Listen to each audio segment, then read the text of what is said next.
आपको दोबारा से मैं सारी बेसिक चीज़ें बताने लगा हूँ और मैंने इसी वीडियो के आखिर में आपसे चीज़ें पूछनी है। जी। अब गौर से बिल्कुल सुनना। चीज़ें देखो बहुत ही सिंपल थी, क्या कर रहे हो मुझे नहीं पता। अब सिंपली आपने एक तो बनाना था all products dot blade dot PHP. चलो ये आपको जो मैंने टास्क दिया था इसको यहाँ पे ओपन कर देते हैं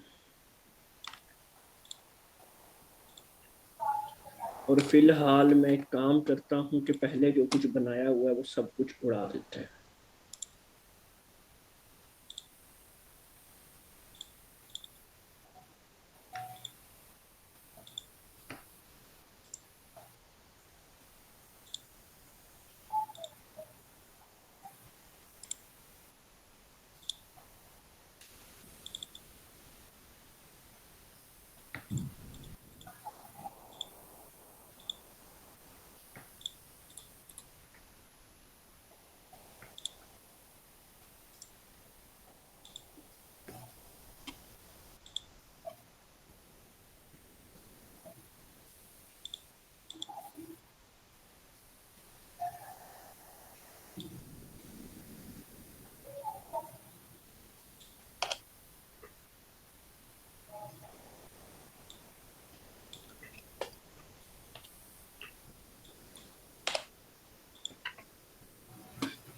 अब एक बार मैंने बिल्कुल समझ लो जीरो वेबसाइट बना ली है, सिवाय इसके कि मेरे पास एक लेआउट की फाइल आ रही है। जी। अब हमने पहला जो काम करना है, ये कराटे ठीक नहीं बना था। बहुत चीजें अभी आपकी लिंकिंग ही नहीं आपको आ रही तो आगे तो मैंने कुछ देखना ही नहीं ना, फिर जब तक लिंकिंग ही नहीं आपकी ठीक होगी। अब पहला आपका काम है जी प्रोडक्ट्स कंट्रोलर बनाना है।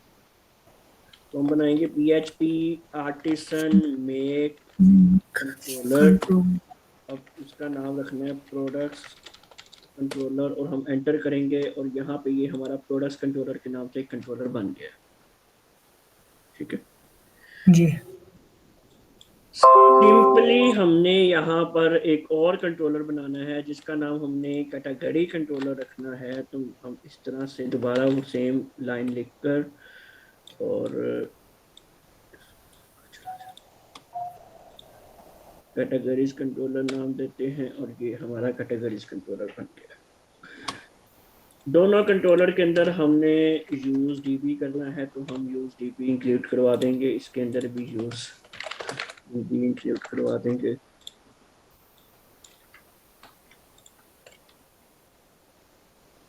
अब सिंपली हमने यहाँ पर फंक्शन बनाने होते हैं। सबसे पहला फंक्शन प्रोडक्ट्स कंट्रोलर के अंदर हम इंडेक्स का बनाएंगे और उसके अंदर हमने सिंपली रिटर्न करवा देना था व्यू जो हमारी अब हम फाइल बनाते हैं एक।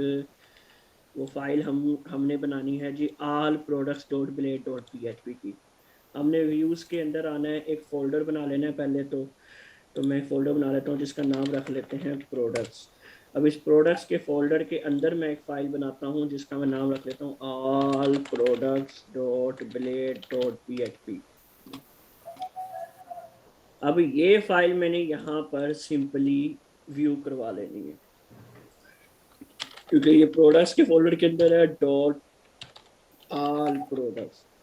और मैंने ये आगे ब्लेड डॉट पीएचपी नहीं लिखना, आपने अभी पता नहीं ब्लेड डॉट पीएचपी भी कहीं ना कहीं लिंकिंग में लिखा लिखा हुआ था। अच्छा, उसके बाद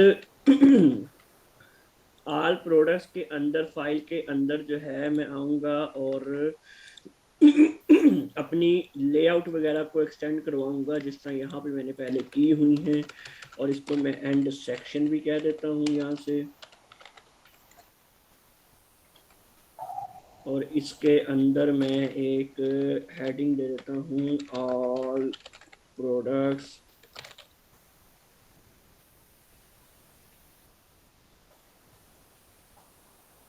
उसके बाद हमने एक रूट बनाना होता है।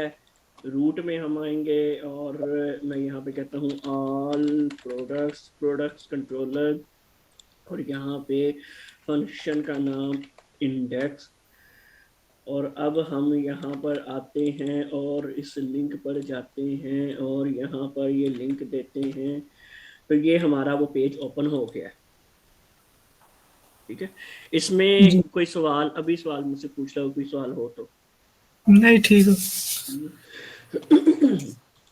अच्छा, अब सिंपली मैं काम कर लेता हूँ, यहाँ से डेव क्लास गेमर बना लेते हैं और इसी तरह यहाँ पे आते हैं डेव। और अब जो है हम एक और काम करते हैं कि प्रोडक्ट्स कंट्रोलर में जाते हैं। हमने डाटाबेस अपना ENV के साथ पहले से कनेक्ट कर लिया हुआ था, तो यहाँ पे मैं अभी चेंज नहीं कर रहा हूँ। हम अपने प्रोडक्ट्स कंट्रोलर में आते हैं और यहाँ पे आके एक वेरिएबल रखते हैं। मैं रख लेता हूँ all products is equal to DB table. तो मैं अपने टेबल का नाम लिखूंगा, वो मेरे डाटाबेस के अंदर प्रोडक्ट्स के नाम से है, और उसको हमने गेट करवा लेना है कुछ इस तरह से, और ये हमने ऐसे इस वेरिएबल को कंपैक्ट करवा देना है इसके अंदर।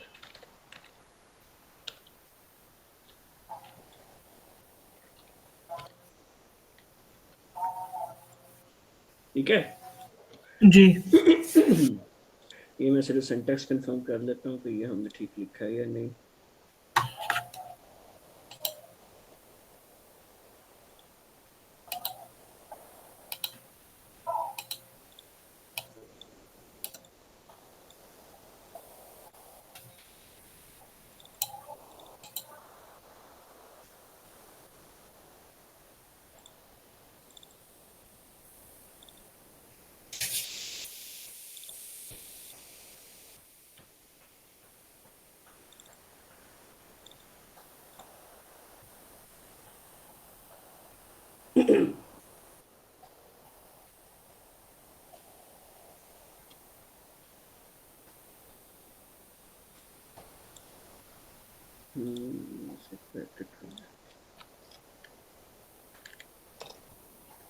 अच्छा, उसके बाद अब हमारे ये प्रोडक्ट्स इस पेज पर चले गए हैं और मैं यहाँ से इस क्यूरी को इस्तेमाल कर सकता हूँ। इधर आता हूँ तो इधर मैं आकर फॉर ईच का लूप शुरू करता हूँ। जी इसके अंदर वो वेरिएबल लगाता हूँ और इसको मैं एज कर लेता हूँ, एज ये कर लेते हैं। और यहाँ पे आते हैं एंड फॉर ईच, और इसके अंदर हम डेव क्लास, बल्कि हम ऐसे करते हैं कि फॉर ईच से ऊपर ही एक रो ओपन करते हैं, डेव क्लास रो, और इसके नीचे रो बंद करते हैं। उसके बाद यहाँ पे आते हैं तो यहाँ पे हमने अब डेव क्लास ऑल MD3 कर लेते हैं, और इसी लूप के अंदर डेव बल्कि डेव को बंद करना है सिर्फ, तो बंद कर देते हैं। इसी के अंदर हम एक और डिव ओपन करेंगे, डेव क्लास, इसका नाम देंगे कार्ड, और इस कार्ड को यहाँ पे बंद कर देंगे। और इसी के अंदर हम एक और डिव ओपन करेंगे, डेव क्लास, इसकी कार्ड की कार्ड बॉडी नाम दे देते हैं, और इसकी भी हम डिव यहाँ से बंद कर देंगे। और इसी तरह ही हम चलो कार्ड बॉडी तक ठीक है, और हम इसके अंदर जो है टाइटल दे देते हैं। तो टाइटल हमारा इस डेटाबेस से आ रहा है प्रोडक्ट का, तो वो हमारा नाम है जी प्रोडक्ट नेम। इसी तरह हमारे पास इसमें ब्रेक का टैग दे देता हूँ एक। इसी तरह हमारे पास एक और कार्ड आ रहा है जिसका नाम है जी प्राइस, तो हम कह देते हैं प्रोडक्ट प्राइस। इसी तरह एक और कार्ड आएगा हमारे पास, मतलब एक और लाइन आएगी, वो हो जाती है जी चलो फिलहाल ज्वाइन नहीं लगाते, चलो अभी और आसान कर देते हैं, अभी ज्वाइन लगाया नहीं हमने तो उसको भी इग्नोर करो। अच्छा, तो अब यहाँ पे मैं रिलोड करूँ तो ये देखो मेरे पास Samsung mobile, iPhone, jeans pant, ये सारे मेरे पास प्रोडक्ट्स आ गए हैं। ठीक है, जी अब हमने जो आगे करना था कि इन पर कोई क्लिक करे तो इसका डिटेल पेज ओपन हो। अब यहाँ पर प्रोडक्ट डिटेल पेज आ जाता है। अगर हम प्रोडक्ट डिटेल पेज पे आ जाएं तो मैं काम करता हूँ कि मैं पूरे कार्ड पर लिंक लगा देता हूँ। मैं कहता हूँ कि पूरे कार्ड पे अगर कोई क्लिक करे ARF, और यहाँ पे मैं लिंक देता हूँ जी प्रोडक्ट डिटेल, और इसके आगे मैंने आईडी पास करवानी है। ये जो आईडी आपको अभी तक पता नहीं आई क्यों नहीं, इतनी आसान चीज है। यहाँ पे इस तरह से आईडी पास करवानी होती है, और यहाँ पर मेरा जो ये कार्ड बंद हो रहा है, कॉलम में ये कार्ड है, card ending, column ending, card के नीचे हम अपना ARF बंद कर देंगे।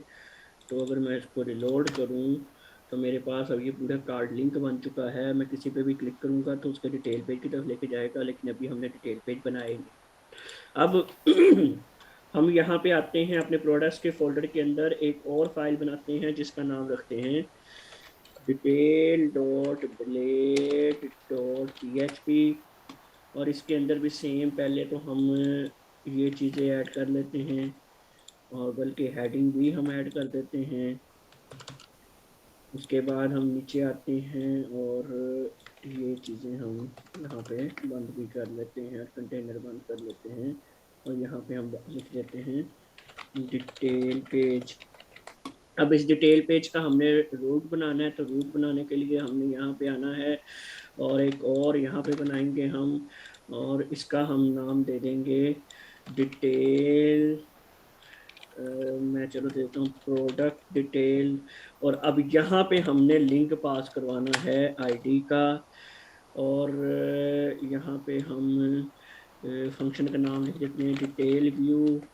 और अब इसके हम कंट्रोलर पे आते हैं, प्रोडक्ट्स के कंट्रोलर पे, और यहाँ पर हम एक और फंक्शन क्रिएट करते हैं, और उसका मैं नाम देता हूँ डिटेल व्यू।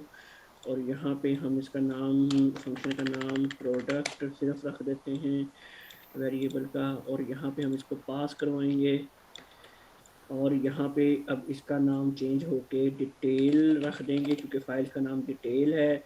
और यहाँ पे हमने एक वेयर की क्यूरी लगानी है, वेयर जो डेटाबेस के अंदर कॉलम की आईडी है, रो की आईडी है, वो इक्वल टू हो हमारी उस आईडी के जो हमारी यूआरएल से इधर पास हुई है। इस तरह से हमने इसको कॉल करवाना है। और यहाँ पे ये हमारा डिटेल का पेज है, और यहाँ पे आके हमने सिंपली, बल्कि ये जो हेडिंग 3 मैंने लिखा है इसके ऊपर ही मैं लूप चला लेता हूँ, फॉर ईच और प्रोडक्ट एज प्रोडक्ट्स, और यहाँ पे मैं आखिर में आके एंड फॉर ईच कर लेता हूँ। और यहाँ पे आके ये जो वेरिएबल है मैं इसका यहाँ पे इस तरह करते हैं, इस तरह करते हैं, इस तरह करते हैं, इस तरह करते हैं, और कुछ इस तरह से करते हैं, तो हमारा प्रोडक्ट नेम आ जाएगा। इसी के नीचे हम जो है पैराग्राफ ओपन करते हैं, पैराग्राफ क्लोज करते हैं, और इस पैराग्राफ के अंदर प्रोडक्ट डिस्क्रिप्शन लिख देते हैं, और ये इसी के नीचे जो है हम प्रोडक्ट प्राइस मेंशन कर देते हैं। तो अब कोई भी आए और यहाँ पर रिलोड कर लें एक बार इसको, और यहाँ पे इस वाले पे क्लिक करे तो ये इसका डिटेल पेज ओपन हो गया। सिंपली इतना काम था। ठीक। ठीक है, इतना आपका इस तरह लिंकिंग आपकी हो गई। अब आगे आपकी एडिट प्रोडक्ट का भी पता नहीं आपने कहाँ पे लिंक लगाया, क्या लगाया, क्योंकि वैसे तो ये एडिट प्रोडक्ट वगैरह बिल्कुल प्रॉपर तब होता है जब एडमिन पैनल डैशबोर्ड बनेगा आपका तब, लेकिन जी फिलहाल के लिए आपने कहीं ना कहीं इसका लिंक तो लगाना था क्योंकि रिक्वायरमेंट आपने पूरी करनी थी। तो आपने जी सिंपली करना ये था कि यहाँ पे आते और dev class footer, card footer, और यहाँ पे इस div को करते बंद, और यहाँ पे आप अपने बटन लगाना शुरू कर देते। बटन, बल्कि बटन भी क्या, ए यहाँ पे प्रोडक्ट एडिट, और यहाँ पे आपने लिंक पास करवाना था प्रोडक्ट आईडी का। तो वो जो ये वाला लिंक है वो हमने इसी तरह पास करवा देना था यहाँ पर, और इसकी क्लास हमने बटन वाली दे देनी थी ताकि ये बटन की शक्ल में दिखे। बीटीएन वार्निंग कह देते हम इसको। तो यहाँ पे हम लिख देते एडिट और ए हरफ को बंद कर देते। तो कुछ इस तरह से हमारे पास नीचे बटन बन के आ जाने थे इसके। ठीक है, इसी तरह हम मजीद बटन भी इसका यहाँ पे बना सकते हैं। हम कह देते हैं उसको कि आपका जो है प्रोडक्ट डिटेल का भी लिंक हम इधर लगा देते कुछ इस तरह से, और इसको हम कह देते प्राइमरी, और इसको हम कह देते व्यू, और ये जो ऊपर लिंक लगाया है इसको मैं ख़त्म कर दूंगा, इसको भी मैं यहाँ से ख़त्म कर दूंगा। अब सिर्फ ये लिंक काम करना चाहिए हमारा। अगर मैं इसको रिलोड करूँ तो इस तरह से बटन आ गए हैं। मैं इसको व्यू पे क्लिक करूंगा, डिटेल पेज ओपन हो जाएगा। जब एडिट पे क्लिक करूंगा तो इसका एडिट का पेज अब हम बनाएंगे। इधर तक कोई क्वेश्चन आपका? नहीं, ठीक हो। अब हम एडिट का यार पेज सारा बनाएंगे। काम होगा, तो ये बस लिंकिंग का थोड़ा हो रहा था। चलो ये अब ये भी एडिट आगे का से बना बना लेते रखूंगा। हैं। अब एडिट का हम बना लेते हैं। तो एडिट का बनाने के लिए सिंपली हम क्या करते हैं कि आते हैं इधर, और इधर आके पहले तो एक रूट बना लेते हैं, और उसको मैं देता हूँ जी एडिट प्रोडक्ट, साथ में आईडी पास करवाएंगे। तो यहाँ पे मैं कहूँगा एडिट व्यू। हम व्यू इसलिए साथ लिख रहे हैं कि ताकि याद रहे कि ये व्यू के लिए है, बल्कि ये प्रोडक्ट एडिट मैंने सही लिखा नहीं लिखा, उल्टा लिख दिया। तो मैं यहाँ पे यही लिख देता हूँ प्रोडक्ट एडिट। और उसके बाद अब हम जाएंगे अपने प्रोडक्ट्स के कंट्रोलर में, और यहाँ पे एडिट व्यू जो है इसको व्यू करवाएंगे हम, एडिट व्यू। और बाकी सब कुछ वही रहेगा हमारा, बस हमने फाइलों के नाम चेंज करने हैं। तो यहाँ पे मैं लिख देता हूँ एडिट, और इस प्रोडक्ट के अंदर मैं एक फाइल बनाऊंगा edit dot blade dot php। और यहाँ पे हम सिंपली पहले तो एज यूजुअल अपनी लेआउट एक्सटेंड करवाएंगे, अपना कंटेनर और एक हेडिंग देंगे यहाँ पे कुछ इस तरह से, और यहाँ पे हम आके एंड सेक्शन करेंगे और कंटेनर की डिप बंद कर देंगे। और उसके बाद अब आगे हमने करना है कि यहाँ पे सिंपली एक फॉर ईच लूप लगाना है। फॉर ईच लूप लगाने के बाद वेरिएबल हमारा प्रोडक्ट आ रहा है, एज हमने कहना है प्रोडक्ट्स, और यहाँ पर हमने नीचे आना है एंड फॉर ईच करना है। और इसी तरह हमने अब इसके अंदर, क्योंकि हमें एक फॉर्म चाहिए, तो हम फॉर्म बनाएंगे, और इस फॉर्म को मैं नीचे बंद भी कर दूंगा। और यहाँ पर अब input type text class form control, और इसको और हम दे देते हैं नेम, दे देते हैं प्रोडक्ट नेम। इसकी जो वैल्यू है वो डेटाबेस का नेम जो पहला है वो शो हो जाएगा।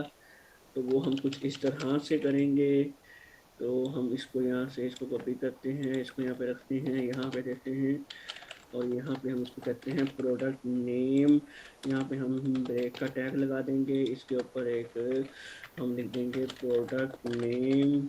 और कुछ इसी तरह से हम नीचे आते हैं, इसकी टाइप हम नंबर रख देंगे, और यहाँ पे हम लिखेंगे प्रोडक्ट प्राइस, और इसको भी हम कहेंगे प्रोडक्ट प्राइस। और उसके बाद इसी के नीचे हम आते हैं, तो यहाँ पे हम कहेंगे इसको हम खत्म करते हैं, ये नहीं हमें चाहिए, प्रोडक्ट डिस्क्रिप्शन। और यहाँ पे हम नीचे जो है टेक्स्ट एरिया ओपन करेंगे, और यहाँ पे टेक्स्ट एरिया हम बंद करेंगे। और टेक्स्ट एरिया का क्लास जो है वो हम रखेंगे फॉर्म कंट्रोल, और इसके अंदर जो इसकी वैल्यू है वो हम ये देंगे और प्रोडक्ट डिस्क्रिप्शन, उसके बाद यहाँ पे ब्रेक का टैग आ जाएगा। अब नीचे जाहिर बात है कि एक input type submit class in between primary, और इसकी हम वैल्यू दे देते हैं इस तरह से। यहाँ पे ब्रेक का टैग लगा देते हैं। इसी के साथ एक हिडन फील्ड हम इनपुट टाइप हिडन नेम, हम इसका नेम भेजेंगे प्रोडक्ट आईडी, और इसकी वैल्यू भी हम आईडी लेंगे जो डेटाबेस से आ रही होगी हमारे पास। तो वो हम कहेंगे ये वाली आईडी,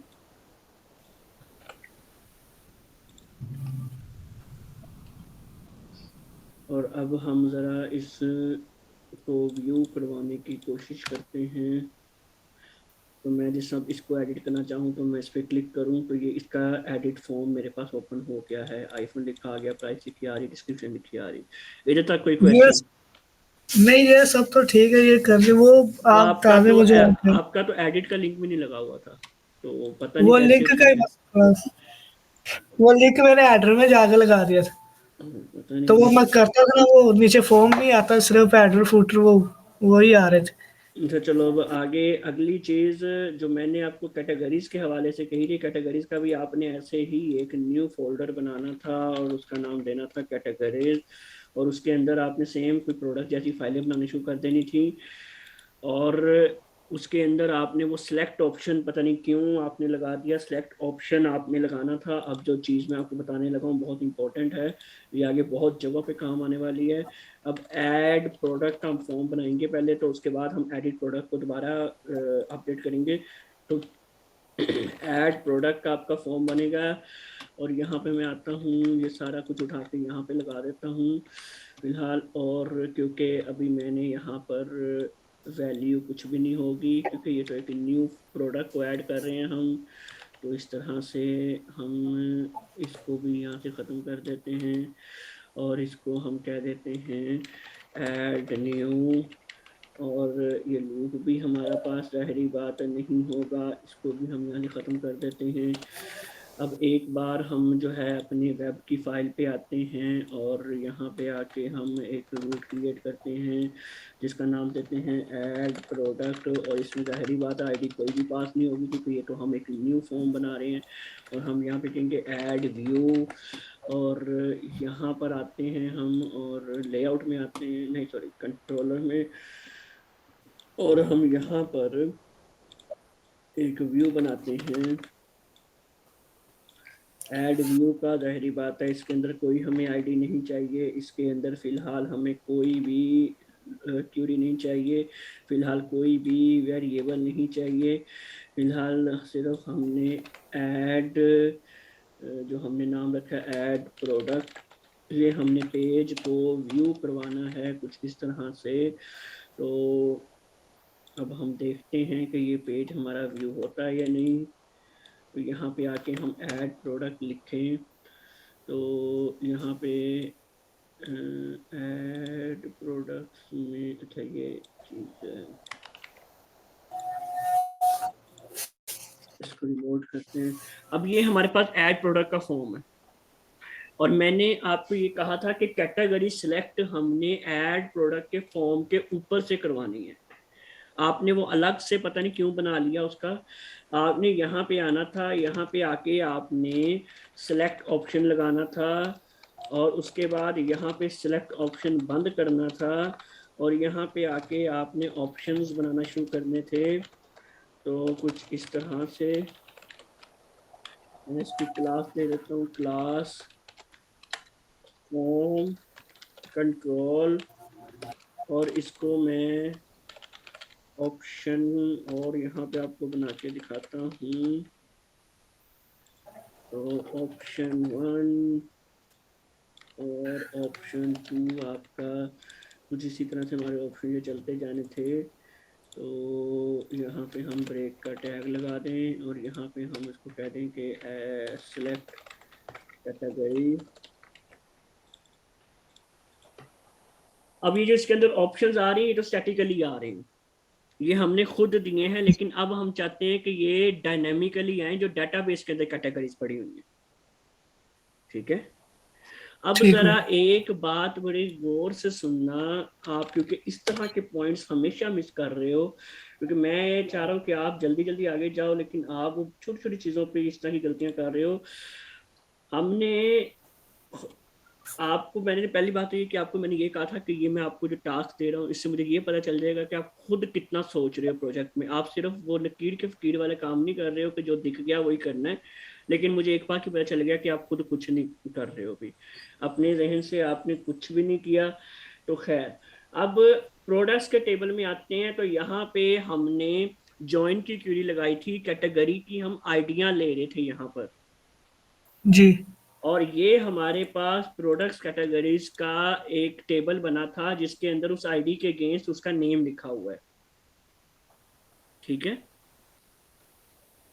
ठीक हो तो अब हमने जब प्रोडक्ट ऐड करवाना है, तो मुझे ये बताओ कि हमने प्रोडक्ट ऐड करवाते वक्त कैटेगरी का नेम ऐड करवाना है या आईडी ऐड करवानी आईडी। है? आईडी ऐड करवानी है, लेकिन क्लाइंट जो है उसको तो आईडी समझ ही नहीं आएगी, जो बंदा डेवलप कोई ऐड कर रहा होगा, तो उसको हमने आईडी शो करवानी है या नेम शो करवाना है? Category name. Category name.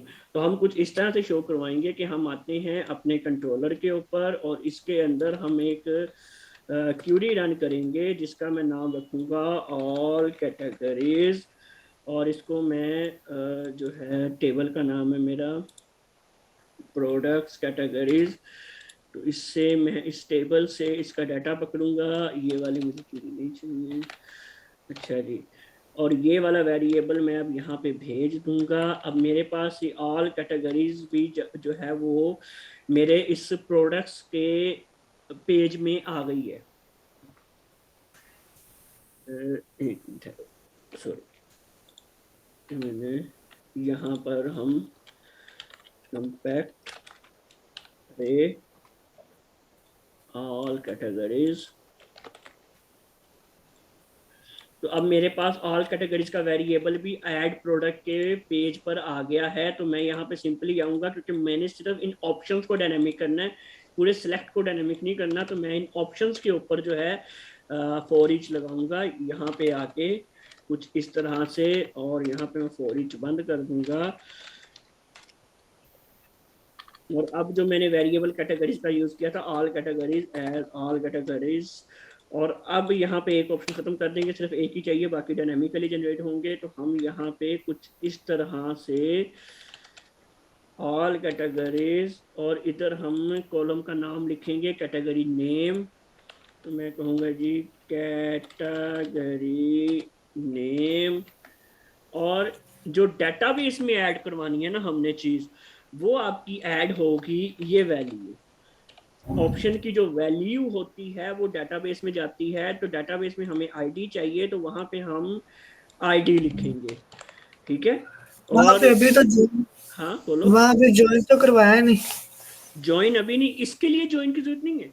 यहाँ पे सिर्फ हम तमाम कैटेगरीज उसको दिखाएंगे कि इसमें से कोई सिलेक्ट कर लो तुम। ठीक ज्वाइन है हम तब करवाते हैं जब हमने वो दिखानी हो जो उस प्रोडक्ट से रिलेटेड हो, पर अभी तो ऐसा नहीं है ना, ठीक। अभी तो हमने उसको सारी दिखानी है।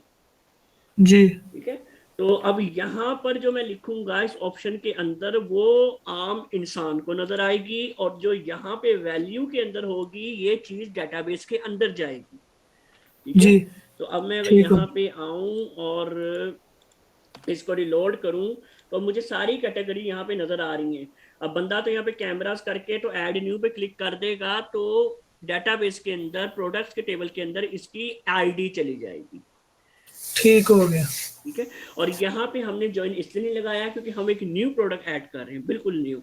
अब न्यू प्रोडक्ट तो किसी भी कैटेगरी का हो सकता है, तो इसलिए जी। हमने उसको सारी कैटेगरी शो करवा दी कि भैया जो आपको कैटेगरी पसंद है आप उससे लगा लो।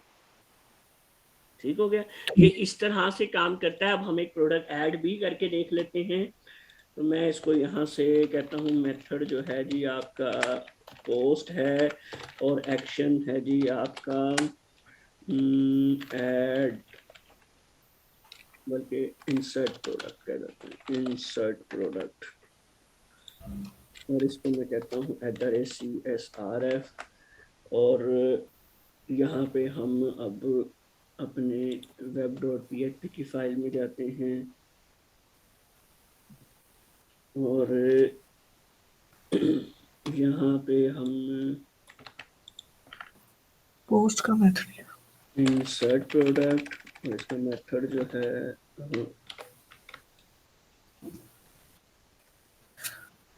यहाँ पे हम पोस्ट लिख देंगे और उसके बाद यहाँ पे फंक्शन का नाम लिख देंगे इंसर्ट प्रोडक्ट। और यहाँ पे आते हैं कंट्रोलर में, राइट फंक्शन नया बना लेते हैं, फंक्शन इंसर्ट प्रोडक्ट। अब जाहिर बात है हमें रिक्वेस्ट चाहिए, रिक्वेस्ट हमारी ऑलरेडी इंक्लूडेड है, तो हम यहाँ से आते हैं और रिक्वेस्ट, इसमें एक वेरिएबल ले लेते हैं रिक्वेस्ट। अब हमारे पास वेरिएबल्स में पहला आ जाता है जी product name is equal to request input, और इनपुट का नेम मेरे पास आ रहा है प्रोडक्ट नेम।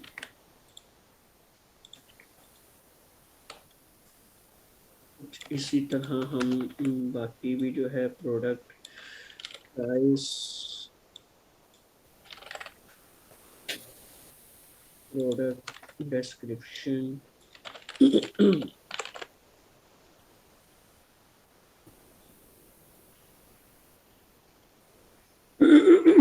और प्रोडक्ट कैटेगरी।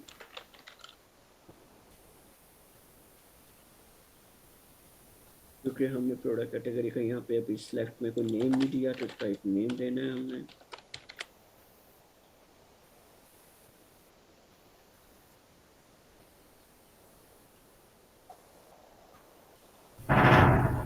अब यहाँ पे एज यूजुअल हम एक अरे बनाएंगे। सिलेक्ट फील्ड में भी देना प्रोडक्ट कैटेगरी का। हाँ, यहाँ पे आपने नेम देना ना, नेम इसी को देना है। नेम आपका सिलेक्टेड आता है अंदर, और ऑप्शन के अंदर आपकी वैल्यू आती है। ठीक। ओके, तो यहाँ पे हम सिंपल अरे अगर बना लें,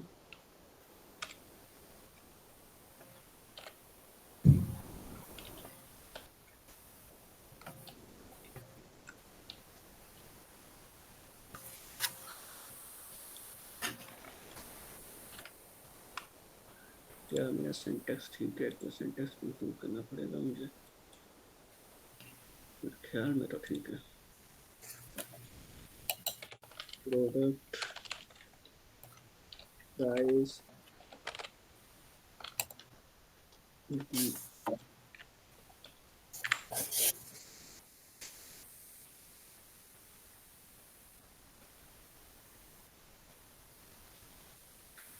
product description,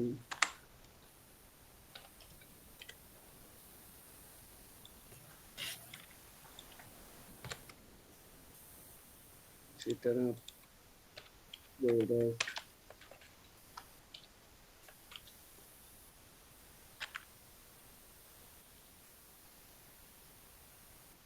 category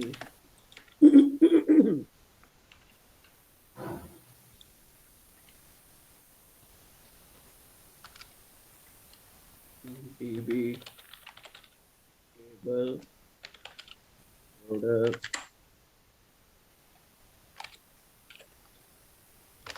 insert values return back। हाँ जी, करके देखें फिर इसको। जी। यहाँ से रिपोर्ट मारते हैं। तो प्रोडक्ट नेम देता हूँ मैं, चलो तो जुबैर को बेचते हैं। एक मिनट है, प्रोडक्ट प्राइस,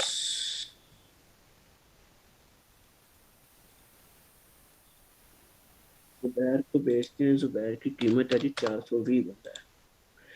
अब जुबैर की डिस्क्रिप्शन ये है कि जुबैर एक अच्छा लड़का था और अब खराब हो गया। जुबैर की हम कैटेगरी रखते हैं जी होम अप्लायंसेस, इसको घर में कहीं भी इस्तेमाल किया जा सकता है। अब जुबैर को हम ऐड नहीं कर देते हैं तो जुबैर साहब के पास एरर आ गया। यह जुबैर को ऐड करने का नतीजा ये होता है। तो हमने क्योंकि कॉलम का नाम ही गलत लिख दिया था, यहाँ पे प्रोडक्ट कैटेगरी नहीं सिर्फ कैटेगरी है इसका नाम। हम एक बार यहाँ से वापस जाते हैं, दोबारा ऐड करते हैं, तो अभी भी गलती है। Product description can not be null. तो हमने यहाँ पर प्रोडक्ट डिस्क्रिप्शन और ऐड प्रोडक्ट में प्रोडक्ट का नाम ही नहीं लिखा हमने, डिस्क्रिप्शन।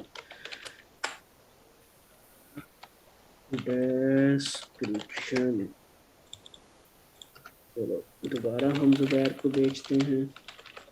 जुबैर 420 अच्छा लड़का है। चलो अभी चल जाए शायद। तो हम इसको करते हैं ऐड न्यू, तो ये वापस आ गया है। तो अब अपना डेटाबेस चेक करते हैं, प्रोडक्ट्स में देखा, जाते अच्छा हैं। लड़का लिखा तो है। देख लो, फिर सिस्टम भी पागल हो गया है। सिस्टम को पता है बच्चा मेहनत करता है।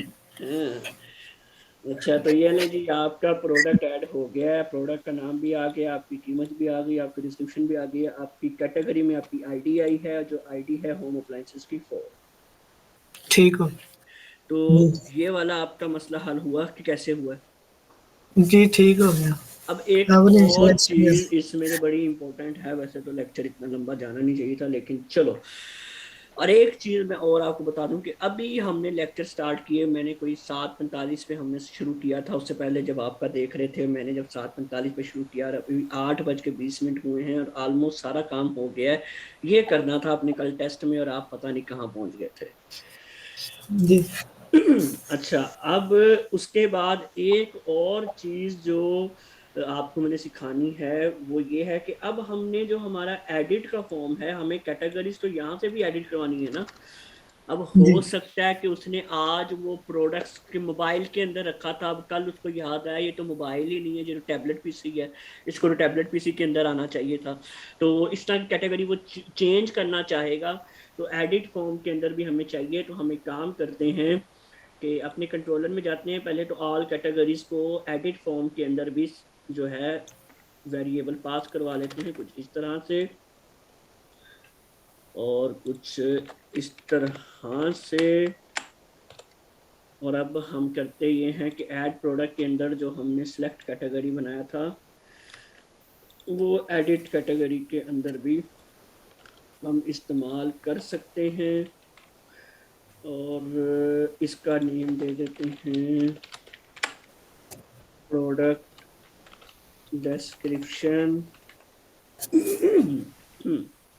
बाकी मैं इसमें ज़्यादा कुछ करके नहीं दिखाऊंगा आपको, सिर्फ एक चीज़ मैंने जो बतानी है आपको, अपडेट करके भी नहीं दिखाऊंगा, वो भी आपको आता है। जो बतानी है वो ज़रूरी चीज़ ये है कि मैं अगर जाऊं, बैक जाऊं यहाँ से, ऑल प्रोडक्ट्स में चला जाऊं, और यहाँ पे मैं किसी को एडिट पे क्लिक करूं तो ये एडिट आ गया है। लेकिन अब एक चीज़ आप देखो, ये जुबैर था जिसको मैंने कैटेगरी दी थी होम अप्लायंसेस की, ठीक है। लेकिन मैं अगर जी एडिट पे आऊं तो यहाँ पे सिलेक्टेड है मोबाइल्स, जबकि इसको वो जी शो करनी चाहिए थी पहले जो इसको सिलेक्ट हुई हुई है। ये इसमें जी एक चैलेंज होता है छोटा सा। तो ये चैलेंज इसको करने के लिए हम कुछ जुगाड़ लगाते हैं, जिसमें अब ये हमारा लूप लगा हुआ है। तो यहाँ पे हम सिंपली आएंगे और यहाँ पे हम उसको कहेंगे इफ, अगर ऑल कैटेगरीज के इस लूप के अंदर अब की जो आपकी आइट्रेशन चल रही है उसकी जो आईडी है वो इक्वल टू है हमारा जो प्रोडक्ट्स है उसके अंदर जो कैटेगरी है उसकी आईडी के साथ। तो क्या हो तो क्या हो कि इसके अंदर हमारा ये ऑप्शन आए और उसके साथ लिख दो सेलेक्टेड, और यहाँ पे एंड इफ लगा दो, और बाकी वैसे ही आते रहेंगे। तो हम इसको यहाँ से एक बार रिफ्रेश करें। तो एक मिनट ठहरो। इफ इफ अच्छा चलो ये नहीं आता, और यहाँ पे इसको रिलोड करें। अब देखो होम अप्लायंसेस ने पहले से सिलेक्ट कर दिया। जी मैं अगर यहाँ से आऊँ ऑल प्रोडक्ट से, और अब मैंने मोबाइल को एडिट करना है तो मैं एडिट जाता हूँ, तो मैंने इसकी कैटेगरी मोबाइल सेलेक्ट की थी तो मोबाइल आ गई। इसी तरह मैंने जीन्स पैंट को एडिट करना है तो उसकी कैटेगरी क्लोथिंग आनी चाहिए, तो क्लोथिंग आ गई यहाँ पे बाय डिफॉल्ट। इसको मैं चेंज कर सकता हूँ कुछ इस तरह से, लेकिन अब इसमें ये दूसरी बार भी आ रहा है, ठीक है। जी तो इसको हमने थोड़ा सा कंडीशनली देखना होता है। तो हम इसको कह सकते हैं कि यहाँ पे एल्स, नहीं तो ये कर लो, और एंड इफ। देखते हैं कि ये लॉजिक चलती है या नहीं। हम इसको रिलोड करते हैं तो अब क्लोथिंग एक ही बार आ रहा है मेरे पास। तो इसकी लॉजिक ये बनी जी कि ये जो फॉर ईच हमने कैटेगरीज वाला लगाया था उसके अंदर हमने चेक किया कि फॉर ईच की जो आईडी आ रही है, क्या जो मेरा ये प्रोडक्ट है इसकी कैटेगरी आईडी के साथ मैच करती है। अगर तो करती है ना, तो हम ऑप्शन में अगर यहाँ पे सिलेक्टेड लिख दें तो इससे होता यह है कि वो वाली फील्ड बाय डिफॉल्ट सिलेक्ट हो जाती है। जी ठीक है, तो वो वाला ऑप्शन बाय डिफॉल्ट सिलेक्ट हो गया, लेकिन हमने साथ में एज लगा दिया अगर वो आईडी मैच नहीं करती तो बाकी ऑप्शन यहाँ पे आ जाए। अगर तो मैच कर गई है तो यहाँ पे आ जाओ, अदरवाइज यहाँ पे आ जाओ। अब जाहिरी बात है अदरवाइज अगर हम यहाँ पे आएंगे तो यहाँ पे मैच करने वाली तो रिपीट होगी ही नहीं। ठीक है, ठीक हो तो ये हमारा मसला इस तरह से सोल्व हो जाता है। तो इसको बैठ के आपने लॉजिक्स को बड़े गौर से समझना है। जी। ये मैं अभी रजिस्टर में लिख लूंगा सारी। हाँ, ये चीज़ें बड़ी इंपॉर्टेंट हैं, और बाद में फिर जाहिर बात है अपडेट करवाना वो सिंपल वही काम है। अच्छा, आपको मैंने एक टास्क देना है, वो टास्क है समझ लो आपकी बेसिक स्ट्रॉन्ग करने के लिए HTML जावास्क्रिप्ट और CSS की। वो आपने लारावेल से हट के है, वो सिंपली HTML जावास्क्रिप्ट और CSS पे करना है। ये एक आपको मैं वीडियो का लिंक दूंगा, कोई तकरीबन 2 घंटे 12 मिनट की है। जी इस वीडियो को आपने देखते देखते, ये हिंदी जुबान में है, आपको बिल्कुल अच्छे तरीके से समझ आ जाएगी। इसको देखते देखते आपने जो कुछ ये बंदा बनाएगा आपने वो सब कुछ बनाना है। ठीक हो गया। क्या ये 2 ये घंटे की संडे को वीडियो? हाँ, ये नहीं नहीं, आपने ये कल मुझे दिखानी है। कल? हाँ, क्यों मुश्किल है? नहीं, वो मैं कह रहा था जो आज किया वो कल पक्का कर लूंगा फिर। अच्छा चलो ठीक है, ये मुझे आपने मंडे को दिखानी है। जैसे ठीक इसने है, ये भी बनानी मैं है, लिख ये लूंगा। आपने सारी मंडे को बनानी है। ये इसका मैंने लिंक आपको यहाँ पर व्हाट्सएप कर दिया है। ठीक है। ठीक, ये एक बात और, हाँ। वो PHP माय एडमन से आप करते हैं, हम्म वहीं से आप कर लेते हैं एडिट हम्म। कैटेगरी 1 2, वो कैसे करते हैं? वो ऐसे ही करते हैं। हम यहाँ पे अपने PHP माय एडमिन पे आए और किसी पे भी डबल क्लिक करें और उसकी आईडी हम यहाँ से चेंज कर सकते हैं, लेकिन बशर्ते वो आईडी यहाँ पर मौजूद हो। नहीं, मतलब कि ये आ रहा है ना, हम्म। ये आईडी आ रही 1 2 3 4, आप यही से चेंज कर लेते, इसको 4 कर दी, इसको 3 कर दी। इसको नहीं चेंज करना आपने कभी भी। ये इधर वाली आईडी को कभी चेंज नहीं करना। हाँ, अलबत्ता इधर वाली आईडी को आप इधर आओ, इसको 6 कर दो, तो ऐसे छोड़ोगे तो ये अपडेट हो जाएगी। ये मैं वैसे ही एक पूछ रहा हूँ, मतलब स्किल पूछ रहा हूँ, ये कैसे करते हैं? कुछ भी नहीं है, देखो ना, इसने डबल क्लिक किया आपने, और अभी ये 6 है, मैं यहाँ 4 कर दूंगा। अब कहीं और आके खाली जगह पे आके आपने अपने माउस के साथ क्लिक कर देना ऐसे, तो ये ऐसे रो इफेक्टेड हो जाएगी। ये मेरे एडिट लिखा ही नहीं जाता यहाँ पे, मैंने कितनी बार किया है। वो पता नहीं, फिर आपका देख लो, आपका लैपटॉप है भाई। अब हम तो हमारे बंदे हैं, हमारे तो हो जाता है। ठीक है, अगर ट्राई करें। ठीक है, ओके फिर। चलो ठीक है, फिर ठीक। ओके, अल्लाह हाफ़िज़। अल्लाह।